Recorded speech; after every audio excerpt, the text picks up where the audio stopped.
Ok, ciao ragazzi, sono Alem e benvenuti in questo nuovo video, ma non sarò io a fare il video, nel senso non lo sto facendo in diretta, ma bensì è una registrazione sull'esistenza dello Slenderman.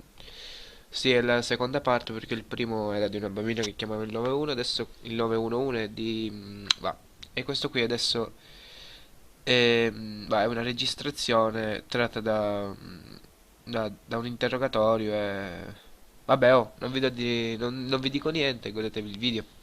Ah, e comunque, questo video alcune volte può far paura, quindi io consiglio ai deboli di cuore di non guardare questo video perché veramente, ragazzi, sto dicendo seriamente, fa un pochino cagare sotto.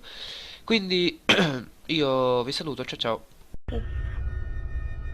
Okay, take your time.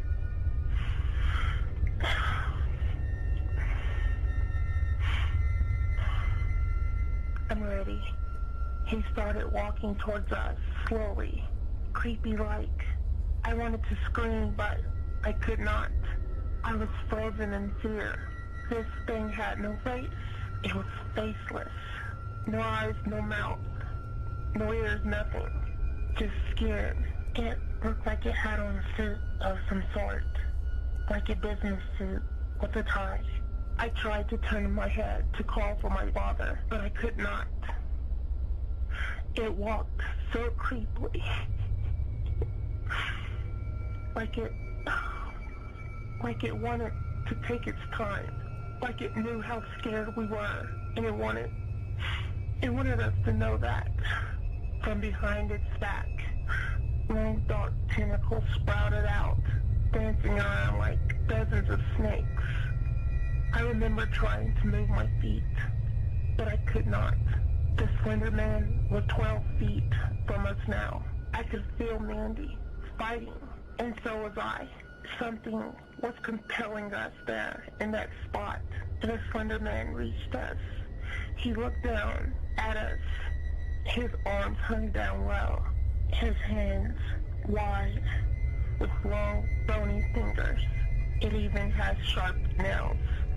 The Slender Man reached out his long, skinny hand, then touched my cheek with his bony, dark finger. It was a gentle touch. He then caressed Mandy's cheek. Mandy started crying. So did I.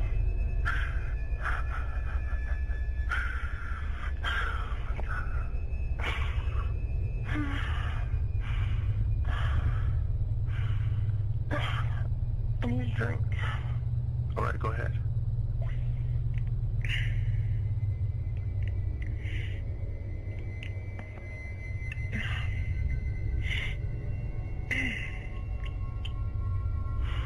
I'm ready. I couldn't make out if it was dangerous or friendly. It just had no facial expression. It just tilted its head to the side, like it was studying us. I felt like I had to say something, so I did. And somehow the words came out my mouth. What's your name? I said. And the Slenderman then rubbed his bony finger through my hair. It did not respond to my question. I started to cry. I then heard my father call my name, Rachel. The Slenderman grabbed me, and Mandy then ran. It moved so fast, as if it didn't have legs, and it might have been floating off the ground. Me and Mandy were tossed around like rag dolls in the air as we were being held by the dark snake-looking tentacles. I then heard my father scream and yell. It sounded like he was chasing after us. All I can see is tree branches and leaves, the ground, rocks, my body being tossed around. I even see Mandy being twisted and thrown around, looking helpless. We both were screaming. We couldn't break free. Then there was a gunshot. I fell in some mud. I sat there. I seen the Slender Man holding its side like it was hurt. It faced me. It scratched my stomach really hard, tearing through my dress and my flesh, making me bleed out. Are you okay? You can go on. Yeah, I can. I then seen it do something. Do the most horrific thing. Right where the mouth should be. A thin line appeared. A mouth formed. The mouth opened, revealing skinny, sharp, long teeth. Mandy and I screamed. I tried to run, but was held by a tentacle. It took a massive bite out of Mandy. The Slenderman started eating Mandy.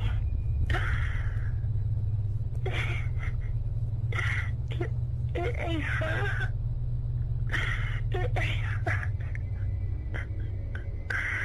I couldn't do anything. I couldn't do anything. I couldn't save her. Oh no. Here's some tissue, Rachel. Here.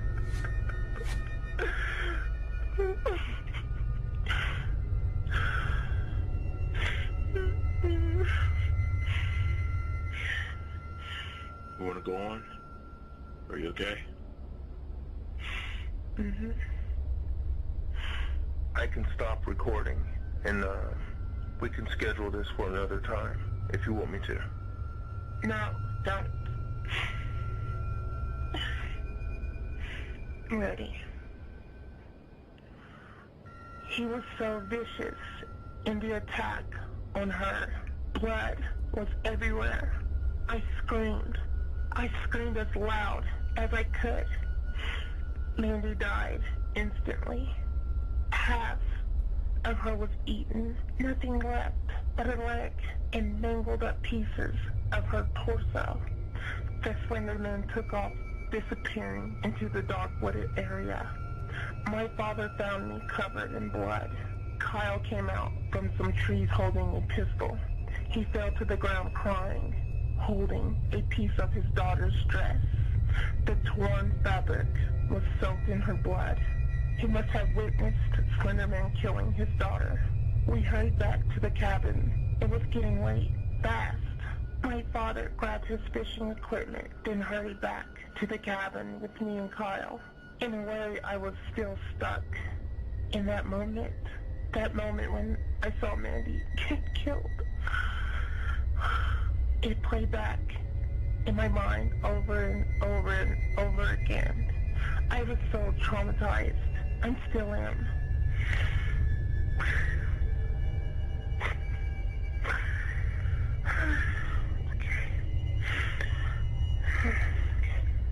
My father with Kyle started locking up the cabin.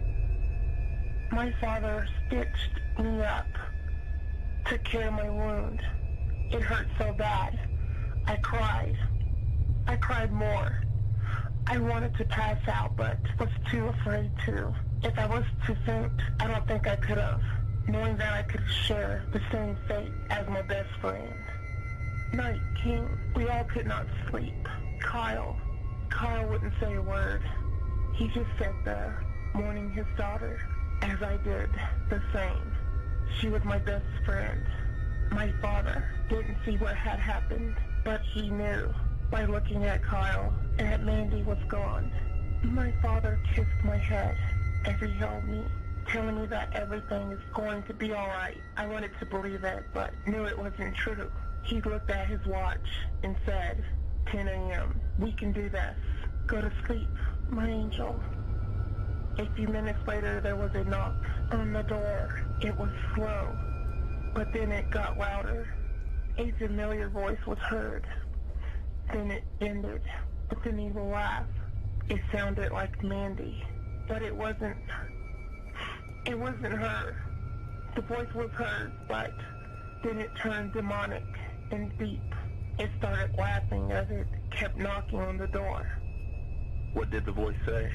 It said, Daddy, Slenderman is my friend now. Open the door. He wants to play with you all. Then she laughed. It wasn't Mandy. The knocking got more intense. Kyle got fed up, then ran to the door. He unlocked it with his gun drawn. As soon as Kyle opened the door, his body was snatched up with such force, it looked as if he was snapped in half. My father ran to the door to shut it. When he got to the door, the Slenderman poked his head downward like he was looking at my father. My father slammed the door shut, then locked it.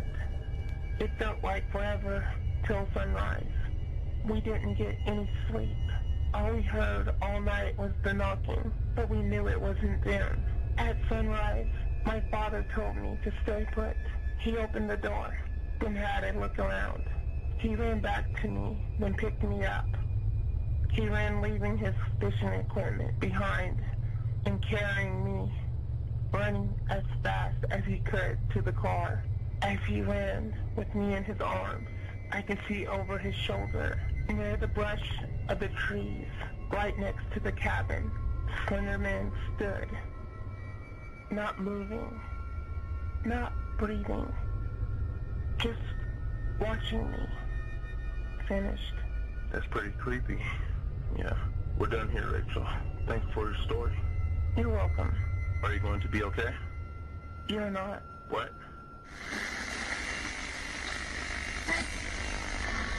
Oh! What the hell was that? The light started flickering. Whew. That was creepy. Rachel, why are you staring at me like that? Rachel, what are you looking at? He's standing right behind you. Who? What? Oh my God!